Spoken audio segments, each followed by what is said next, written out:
या ठिकाणी छोटेसे दोन शब्द छत्रपती शिवाजी महाराजांबद्दल सांगितले. माझे नाव इंद्रायणी टिंगसे, राहते शिवशेवाडी पाषाण पुणे.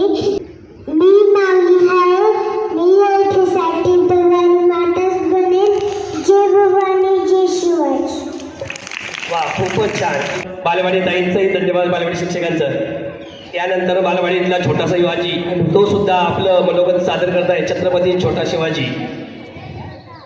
मी शिवाजी आज या रायबेरेश्वराच्या साक्षीने शपथ घेतो की हिंदवी स्वराज्य स्थापन करीन. आता शांत बसणार नाही, तलवार पुसली आहे ती. आता स्वराज्य पूर्ण झाल्यावरच ज्ञान जाईल. हर हर महादेव. जय भवानी जय शिवाजी महाराज. हर हर महादेव. आपल्या महाराष्ट्रात या ठिकाणी घोषणा तुमली आहे.